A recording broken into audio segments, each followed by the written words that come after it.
देवेंद्र बाल भारती स्कूल के इस ऑनलाइन सेक्शन में आपका स्वागत है। मैं आशा कटारिया पार्ट 5 लेके आई हूँ इंग्लिश मीडियम के लिए, कंपनी अकाउंट्स टॉपिक के लिए। आज हम पढ़ेंगे कॉल्स इन एरियर। इससे स्टार्ट करते हैं हम लोग। उससे पहले होमवर्क की बारी। लास्ट वीडियो में मैंने आपको एक होमवर्क दिया था जिसमें ये था कि ए लिमिटेड ने बी लिमिटेड से 6 लाख रुपए की मशीन खरीदी थी और 50% पेमेंट उनको कैश में दिया था।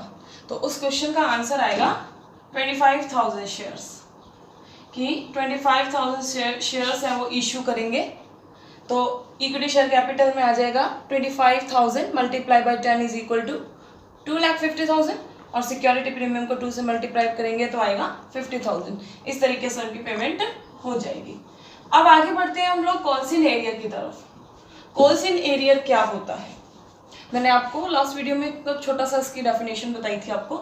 इन समअप, इफ कोई भी शेयर होल्डर अगर हमारी इनवाइटेड कॉल्स के लिए पैसा पे करने में एबल नहीं है, केपेबल नहीं है कि वो अपनी अमाउंट को फुली, पार्टली या किसी भी रूप में चुका पाए, तो ऐसी जो कॉल्स हैं उनको कॉल्स इन एरियर कहा जाता है। कॉल्स इन एरियर के साथ ना बस बहुत सारी सिचुएशन ऐड होती हैं। कॉल्स इन एरियर कई बार हमें नहीं मिलती तो उसकी वजह से हमें क्या करना पड़ता है, शेयर्स को फॉरफिटेड करना पड़ता है, शेयर्स का वापस कब्जा करना पड़ता है, ठीक है। या ऐसा भी हो सकता है कि कई बार हमें अलॉटमेंट पे कोई कॉल्स इन एरियर हो, वो हमें फर्स्ट कॉल या सेकंड कॉल के टाइम मिल जाए, कुछ भी हो सकता है। तो हर सर्कमस्टेंसेस के अंदर अलग अलग इसकी एंट्रियां होंगी। तो हमें जो बेसिकली यहाँ पर क्लास +2 के बेसिस पे हमें देखना है, तो इसमें हमसे ज़्यादा से ज़्यादा वो 2 एंट्रियाँ पूछ सकता है या उससे रिलेटेड इंटरेस्ट की बात पूछ सकता है। तो कॉल्स इन एरियर क्या होता है, मैं फिर से एक बार रिपीट कर देती हूँ। अगर इशूड शेयर्स पर हमें कोई कॉल्स रिसीव नहीं होती है, कंपनी को कोई शेयर होल्डर है जो अपनी कॉल्स को पे करने में एबल नहीं है, तो उसे कॉल्स इन एरियर कहा जाता है। कॉल्स इन एरियर के साथ अकाउंटिंग ट्रीटमेंट क्या किया जाएगा? Accounting treatment calls in arrear का ये होगा, सबसे पहले हमें ध्यान रखना है कि इसके साथ आप 2 तरीके से अकाउंटिंग ट्रीटमेंट कर सकते हो। देखिए, अकाउंटेंसी की भी ना जो ब्रांचेस हैं उसमें अलग अलग अकाउंटेंट्स की अलग अलग सोच है। कुछ अकाउंटेंट्स ये मानते हैं कि आप कॉल्स इन एरियर की कोई भी एंट्री ना करो। हो सकता है ऐसा, कोई दिक्कत नहीं है। अगर आप कॉल्स इन एरियर की कोई भी एंट्री नहीं करते हैं तो जो कॉल मनी आपने मंगवा रखी है वो खाता खुला रहेगा। हमने एक चीज देखी थी, जब हम पैसा मंगवाते हैं हम करते हैं allotment account debit to capital और फिर बैंक अकाउंट डेबिट। मैं लिख के बताती हूँ आपको, हम यही करते हैं ना, allotment account debit to capital, और जब पैसा मिलता है तो हम कर देते हैं bank account debit to allotment. यही करते हैं। अलॉटमेंट एक बार डेबिट हुआ, एक बार क्रेडिट हुआ, अलॉटमेंट से अलॉटमेंट कैंसिल हो गया, एंट्री बन जाती है bank account debit to capital. लेकिन ये तो तब होता है जब हमें फुली अमाउंट प्राप्त हो रही होती है, रिसीव हो रही होती है। लेकिन सपोज करिए कि आपने अलॉटमेंट तो ड्यू करा 5 लाख से, राइट, लेकिन आपको बैंक में पैसा मिला है 4.5 लाख।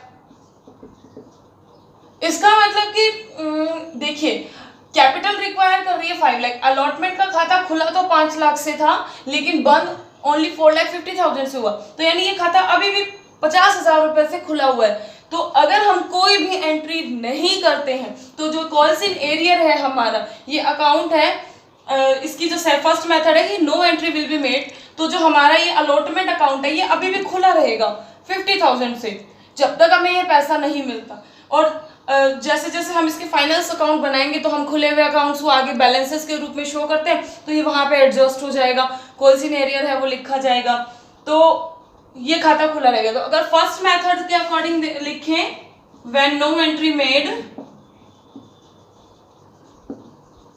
तो कुछ भी नहीं किया जाएगा, कोई एंट्री नहीं बनानी, नॉर्मल जितना पैसा आया उतना लिख लो, भाई इतना हमने मांगा, इतना पैसा आ गया, बाकी पड़े रहने दो, कोई दिक्कत नहीं है, इसके साथ कोई प्रॉब्लम वाली बात नहीं है। लेकिन कई अकाउंटेंट्स ये मानते हैं कि ऐसा नहीं होना चाहिए, कि आप ना ये जो अकाउंट्स होते हैं ना, इन अकाउंट्स ये हमें सिर्फ रिमेंबर रखवाने के लिए होते हैं, मेमोरेंडम होते हैं, रिमेंबर करवाने के लिए होते हैं, हमने इतना पैसा मांगा है, इतना पैसा हम लोगों को प्राप्त होना चाहिए।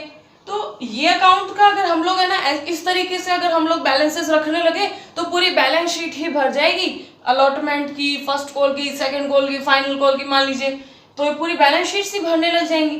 तो ऐसे में उनको बोला है आप ऐसा करिए कि आप एक अलग से अकाउंट ओपन करिए, तो अलग से अकाउंट जो ओपन किया गया उसका नाम लिखा जाएगा when calls in arrear account is open. इसके अंदर क्या किया जाता है कि इसमें कॉल्स इन एरियर अकाउंट नाम का एक अकाउंट है, वो ओपन किया जाता है। अब ये कॉल्स इन एरियर अकाउंट कैसे ओपन किया जाता है ये समझाती हूँ आपको मैं एकदम शुरू से।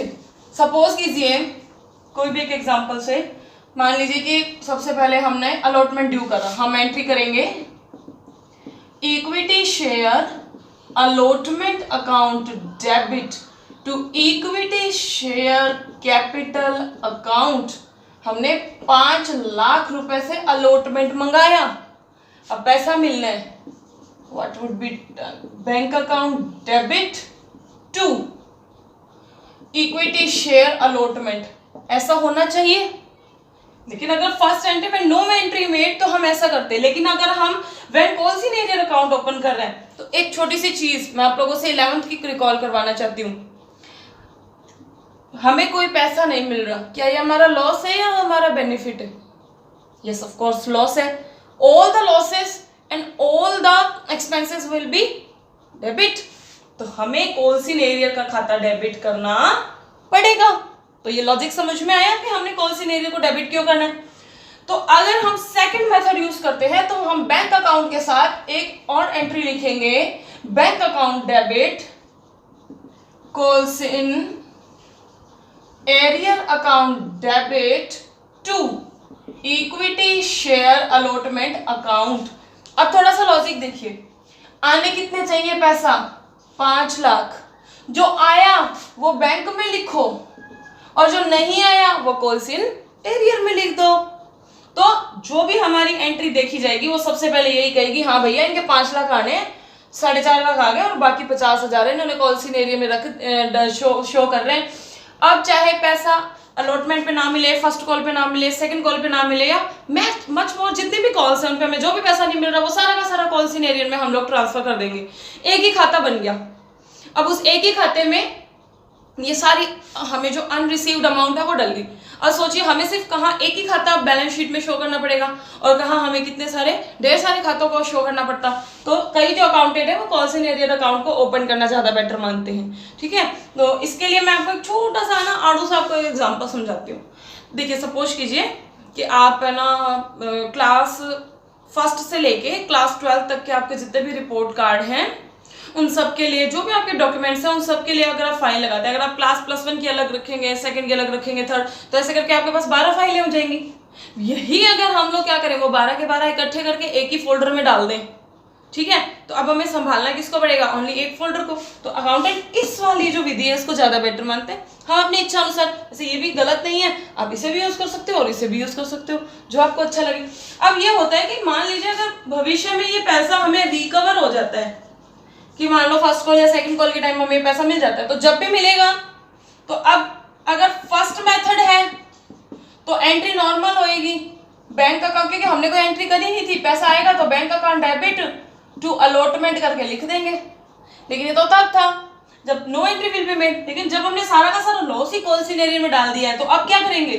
तो अब हम जहां हमने लॉस दिखाया था ना वहीं उसको रिकवर करेंगे। पैसा आएगा तो एंट्री होगी bank account debit to calls in arrear account. आई बात समझ में आप लोगों को? दोनों में अलग अलग रहेगा। अब बात आती है कि कंपनी कॉल्स इन एरियर पे कितना इंटरेस्ट वसूल करती है ना। तो सबसे पहले जब हम कंपनी का एक्ट 1956 पढ़ रहे थे तब उस वक्त शेड्यूल ए चलती थी। शेड्यूल ए के अकॉर्डिंग उनको इंटरेस्ट दिया जाता था, लेकिन अब चलती है शेड्यूल एफ कि शेड्यूल एफ के अकॉर्डिंग कॉल्स इन एरियर पर कितना इंटरेस्ट दिया जाता है? 10% पर एनम। ये ध्यान रखना, ये कंपनी वसूल करती है। कंपनी का पैसा आप कंपनी को लेट दे रहे हो तो आप कंपनी इंटरेस्ट सहित वसूल करेगी। अब बात आई इंटरेस्ट की, तो इसका मतलब इंटरेस्ट भी तो देना पड़ेगा, इंटरेस्ट की भी एंट्री होगी। इंटरेस्ट की एंट्री क्या होगी? कंपनी को इंटरेस्ट रिसीव होता है। आप लोग नहीं एंट्री नोट कर लीजिए वीडियो पॉज करके ताकि आप लोगों को याद रहे और भविष्य में जब भी आप इन्हें फ्यूचर में पढ़ना चाहें तो आप रिकॉल कर सकते हैं। Bank account debit to interest on calls in arrear account. अब ये है कि जहां पर भी कोई खर्चा पैदा होता है ना, उसको तुरंत राइट ऑफ करने की बात की जाती है।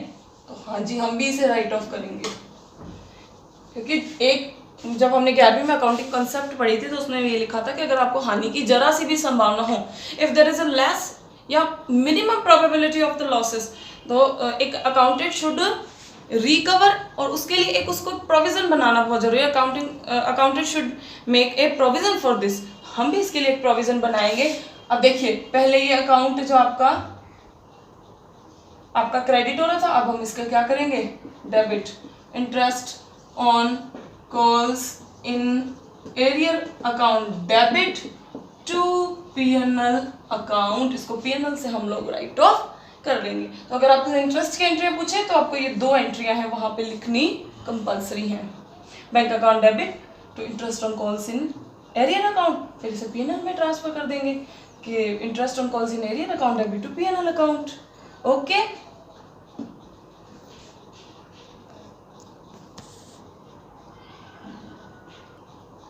इसके बाद अब हम लोग पढ़ेंगे कॉल्स इन एडवांस। एरियर के बिल्कुल विपरीत होती है calls in advance. Calls in advance क्या होती है कि कई बार कुछ सर्कमस्टेंसेस ऐसी हो जाती है कि शेयर होल्डर हमें पहले ही पैसा दे देते हैं सारा। मान लीजिए फर्स्ट कॉल और सेकंड कॉल का पैसा हमें अलॉटमेंट पर ही मिल जाता है, तो इसे हम कॉल्स इन एडवांस जो है कहा जाएगा। कॉल्स इन एडवांस के लिए क्या एंट्री होंगी, बिल्कुल ईजी है। जब भी हमें पैसा प्राप्त होगा तो हम क्या लिखेंगे, बैंक अकाउंट डेबिट, जो मान लीजिए अलॉटमेंट पे पैसा प्राप्त हो रहा है। अब जो अलॉटमेंट का पैसा है वो तो इसमें चला जाएगा, जो एक्स्ट्रा पैसा है वो कहा जाएगा टू कॉल्स इन एडवांस। अब इन्हें 2 तरीके से समझ सकते हैं हम लोग। 2 तरीके से ऐसे समझ सकते हैं कि एडवांस पैसा आया हुआ है, ठीक है, एडवांस पैसा आया है तो यह हमारी क्या है, लाइबिलिटी है। लाइबिलिटीज हमेशा क्या होते हैं, क्रेडिट के। जब तक इन कॉल्स का, फर्स्ट कॉल का, सेकेंड कॉल का टाइम बिल्कुल मैच्योर नहीं हो जाता, तब तक ये हमारी लाइबिलिटी है। हमें इस पर उनको इंटरेस्ट देना होगा। मान लीजिए अगर पैसा देर से देते हैं तो हम उनसे इंटरेस्ट वसूल कर लेते हैं। अब यदि वो हमें पैसा टाइम पे दे रहे हैं, तो या कहते हो कि टाइम से पहले दे रहे हैं, तो क्या हम उन्हें इंटरेस्ट नहीं देंगे, कंपनी को उन्हें इंटरेस्ट पे करना होगा। तो जब तक calls, first call second call नहीं ड्यू हो जाती, तब तक ये कंपनी के लिए लायबिलिटी है, and all the liability will be always credit. इसीलिए इसकी एंट्री होगी bank account debit to allotment to calls in advance. हम लिखेंगे बीइंग एडवांस मनी रिसीव्ड। उसके बाद नॉर्मल सी बात है, जब भी कॉल्स आएंगी तो इनमें से हम पैसा निकालते जाएंगे। इस पे इंटरेस्ट ड्यू करने की देखिए क्या एंट्री होगी, इसमें हमें इंटरेस्ट पे करना पड़ता है, तो interest on calls in advance account debit to bank, है ना, लिखेंगे बीइंग इंटरेस्ट पेड। और उसके बाद इसको पीएनएल से राइट ऑफ करने की क्या एंट्री करेंगे, पहले ये डेबिट है, जब हमने इसको पे करा था तब ये डेबिट था, अब इसको क्रेडिट करेंगे, तो एक खाता डेबिट भी तो होना चाहिए, that would be PNL account debit to interest on calls in advance account. बस इतनी ही 3 एंट्रियां हैं। और इस पे मैं इंटरेस्ट की बात करूं तो शेड्यूल एफ के अकॉर्डिंग इस पे 12% पर एनम का इंटरेस्ट दिया जाता है। एक बात और मैं बताना चाहती हूँ छोटी सी, कि आपको याद रहेगा इस ट्रिक से, कंपनी इंटरेस्ट लेती कम है, देती ज्यादा है। कॉल्स इन एरियर पर 10% लेती है, कॉल्स इन एडवांस पर 12% देती है। तो स्टूडेंट्स, अब मैंने आपको कॉल्स इन एरियर पर एक छोटा सा एग्जांपल करने के लिए दिया है, आप इसे घर पे करिए। मैं एग्जांपल इस तरह पढ़ लेती हूँ। A limited issues 2000 equity share at the rate of ₹10 each. All the shares were fully subscribed. सारे शेयर्स सब्सक्राइब्ड हो गए हैं। ऑल द मनी रिसीव्ड, सारा पैसा प्राप्त हो गया, एक्सेप्ट सिवाय राम के, जो who is holder of 20 share. Ram 20 shares का होल्डर है। Calls were as follow, calls इस तरीके थी, application ₹2, allotment ₹3, first call 2.5 rupees, second call 2.5। Ram paid only till allotment, Ram ने टिल अलॉटमेंट तक ही दिया है, तो ये उसकी कॉल इन एरियर्स रहेंगी पास नेसेसरी जर्नल एंट्री। इस क्वेश्चन का आंसर मैं आपको अगले वीडियो में आपको दूंगी, तब तक आप इसे करने के लिए ट्राई करिए। Stay at home, be safe and be healthy. Thank you.